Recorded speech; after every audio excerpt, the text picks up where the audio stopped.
Hello and welcome back to Fallout 76. Today, I am on the public test server to have a look at the Harpoon Gun. The next update will be focused on overhauling rifles and shotguns. However, the Harpoon Gun, despite being a heavy weapon, also got some adjustments that actually make it significantly better than it is on live.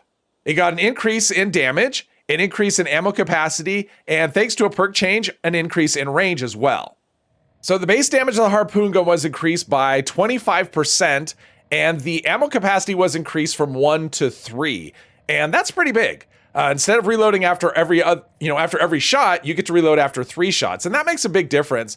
And especially with the increased damage, you're killing stuff quicker and you're reloading less often, and that's just a really strong combination. The other change was that the Flechette mod no longer reduces the range. On live version of the game, you get a range penalty by about a third. So your range drops from 120, which is the normal range, down to 84, and that's no longer the case. Now you have the same range as the non-Flechette version, and there's actually a perk that increases the range even further. So we have Love the Spread. I think this was the Master Shotgunner perk before, but it was changed to Love the Spread. And weapons that fire 3 or more projectiles gain 30% range. And the Flechette mod is 7 projectiles, I think. So because of that, we actually get more range with the Flechette mod than without it. So the range goes from 120 up to 156. Still not a long range weapon, but it's a lot more usable than the 84 range you would have on live. And there was also bleed damage added just as a default. Now, the bleed damage, it's over 15 seconds, and I'm not finding that terribly useful. So that's why I went with the Flechette mod versus the barbed harpoon mod, because the Flechette hits harder with the first shot, and I'd rather kill things quicker than wait 15 seconds for them to bleed to death, because the barbed mod actually does more bleed damage. I'll also be using the Scattershot perk. This is such a good perk. Basically, if I can hit hard enough on one limb, I can cripple other limbs at the same time. So this is really good at immobilizing larger targets like Mirelurk Queens. Normally I don't run lock and load, but because of the low ammo capacity, I mean 3 is still low, even though it's triple what it was, it's still low. I reduced some of the ranks of the Heavy Gunner perks just so we can reload quicker, because we'll be doing it so often. Then we have Number Cruncher, which was the old Commando or Master Commando card. 2% increased damage per AP cost. AP cost on this is 18, so that's an extra 36% damage. Nice increase. And this is mainly for bigger targets, but will deal 20% more damage per crippled limb our target has. Against smaller targets, it doesn't really matter. We'll just be killing them rather quickly. But against a larger target, if we can get a few crippled limbs, that'll really ramp up our damage. And we'll be using all of the Expert and Master perks of Gunslinger and Gorilla just because we are using Furious on the weapon. So we want to crank up damage as much as we can and also get all of these other bonuses. And the reworked Adrenaline card, if I'm fighting a group of enemies, which I will be doing, that damage could really rank up rather quickly. One Gun Army just for more limb damage. And we have Critical Savvy and better criticals because we will be doing critical hits whenever possible. And the weapon I have modded with Furious, with VATS hit chance, faster reload speed. These do have, even at 156, it's still a pretty short range, and their VATS accuracy is actually kind of terrible. So that's why I went with VATS hit chance instead of something like extra critical damage. And obviously faster reload speed because we will be reloading quite often. So those are the mutations. A Speed Demon is actually pretty important here just because it gives us faster reload speed. Eagle Eye is also important for that extra critical damage. And then as far as food goes, Sweet Mutant Fruit Tea is really the one that matters the most for the extra critical damage. And I'm playing this in first person because the reloads seem to be a little bit quicker. I mean, let's see here. Well, almost had him dead. But that's pretty good to hit a super mutant from this far, even on the torso. But the reloads seem to be a little quicker in first person than third. It might just be a visual thing where I'm just imagining it. I don't know. But you can see one shot to the torso is pretty good. Let's do a head critical there. But I mean, the reloads are pretty quick with all the bonuses that we have. And that was interesting. That one seemed to get crippled. I'm not sure why that one got crippled. I didn't I didn't hit it. There we go. But everything's pretty much a one shot here. Well, a one shot that actually hits the target. Sometimes VATS has its, okay, he was in a cooking pot. I think he was dinner for the super mutants. So kill you, and yeah, everyone dies, and those reloads are super quick with all those bonuses. I've played with the Harpoon a bit. I've tried it in live. It's one of those things, it's a weapon that that was interesting. I thought I was aiming at the mutant hound, and I guess it just went on. I don't know what happened there. I thought that was, but I mean, I've tried it on live, and it kind of just feels underwhelming between the short range and the damage just kind of isn't all that amazing, but it feels like a completely different weapon on the PTS right now. All right, let's see what we could do to a glowing gulper. I think a critical hit will probably be, yep, a one shot. And another one for you. The downside about having all the projectiles is I'm losing multiple stacks at a time. Yeah, another thing to keep in mind is this is shooting 7 projectiles at a time, and the damage numbers when that happens are kind of stacked on top of each other. So that 252 that I'm seeing should be 252 times 7 is how much damage we're doing. I mean, 252 I don't think would be enough to kill things in one hit, but there we go. Another. I'll be glad when the Mothman is over. These guys are tankier than robots. It's crazy. And yeah, the robots go down rather quickly. Now, my understanding is that this season we are actually going to get a unique harpoon gun. Let's see, that was a critical hit, and okay, 3 shots. Those things are super tough. But my understanding is we're actually going to get a unique harpoon gun this season, and I don't really know anything about it. I think it has some sort of freezing effect. So I'm kind of interested in that, and I'm not sure how we're getting it, if it's going to be on the season board as a reward. Okay. That was a critical hit. Otherwise, there's no way that would have connected. Who's throwing grenades? Oh, another one of these idiots. There we go, got you. Now we got adrenaline going, so that kill streak is that maximum kill streak at 10. That's a lot of extra damage. As long as I don't go 30 seconds, longer than 30 seconds between targets, I can just keep.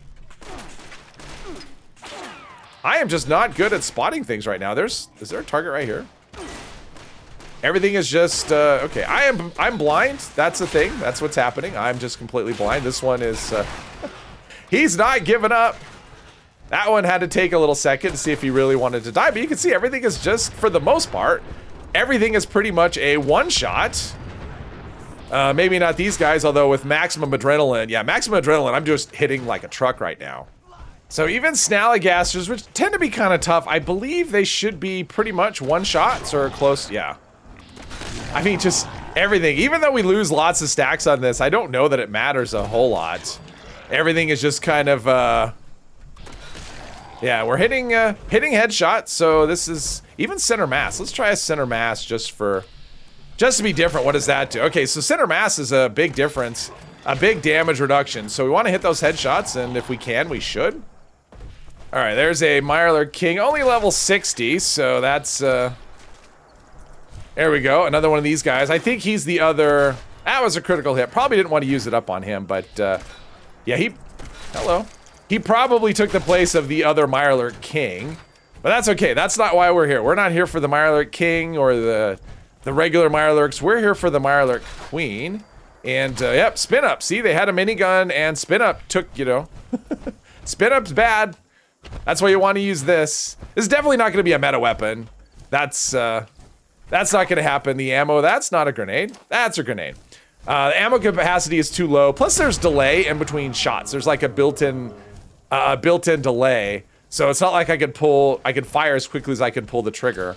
So let's do some spouts, a critical hit, and that should just, yep. There's Scattershot. Look at that, and look at her damage. I mean, we took almost all of her health. This should kill her, I think. Well, this will kill her. There we go. The shots that connect will actually kill her. So 2 shots on the Mirelurk Queen. Not too shabby. Now, this is something I have not tested on yet. I haven't tried this against the Scorch Beast. Having the limited range is going to make things a little bit challenging. Yeah, even torso shots. I don't even need to go for headshots on them.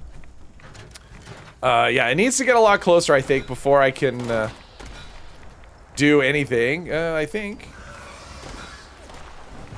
Yeah, manual aiming this thing is not, I could put a reflex sight on it, make aiming a little bit easier, but then that lowers the AP cost, which lowers the damage because of the number cruncher perk. So, all right, let's see if we can get something. Critical hit to the head. That may be enough to cripple a wing. It was enough to cripple, not quite enough. Okay, so it was enough to do a lot of limb damage, but not all the limb damage. And we're gonna lose well, I just killed a thing, so that should reflect. Oop, there we go. There we go. It should land. The wing is crippled. That should land, and hopefully while we have our kill streak going. Maybe it doesn't know that it has a wing crippled and it's supposed to land when that happens. Does it have 2 wings crippled? It has everything. This is complete. Everything is crippled. That's awesome. That means the bonus damage per crippled limb should be rather large. And a headshot here should, with a critical hit, probably is enough to kill it. Yep. So 1 hit on the ground. Not too bad.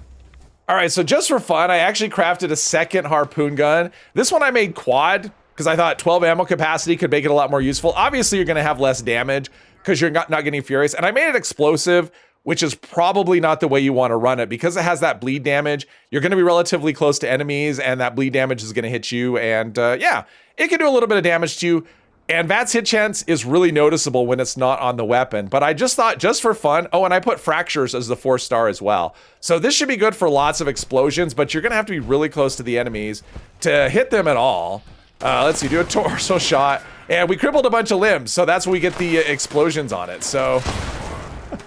But the problem is there will be splash damage, and you do have to be really, really close. Come on, there we go, maybe someday. There we go. You have to be really close, but we've got the 12 ammo capacity, so I think the other one's a lot more usable just because I'm having such a hard time hitting things. But if you like explosions, and you can see my health has taken a little bit of a hit here and there.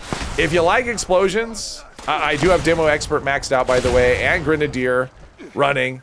But yeah, if you're into that, into like things blowing up, this is definitely an option. God, there's so many stupid high priests everywhere. But, you know, I definitely see quad as being an option. I would probably do the perks a little different. You can see my onslaught stacks are basically at 0. Just because I'm having so many projectiles between the flechette mod and the explosive, you know, the explosive secondary effect. I'm basically just wiping out all my stacks. So I'm really getting no benefit from that. And I would probably need to redo my perks. But this isn't really the way I would run it. So I don't think quad explosive is the way to go. Maybe quad without explosive, quad VAT's hit chance. You'll give up a little bit of extra damage, but you'll have, you know, 12 rounds instead of 3, which is quite a lot. But fractures is a really fun effect when you could cripple. I mean, I think on shotguns is probably the way to go if you can get your hands on fractures mods. But oh wow, we got that one's dead. What is? Oh, we have a mutant hound, and you can see my damage. Even though I'm not really getting hit, my damage is. Oh, there we go. And you can see my health is just draining now because I have the bleed damage. So that's super awesome. And there you go. The Harpoon Gun, extra damage, extra ammo capacity, just makes this so much better than it is on live. It's turned into the kind of gun where you want to look around for things to shoot. Hopefully you've enjoyed this video. If you have, please hit one of the buttons, and I hope you'll join me in the next one. Thank you very much.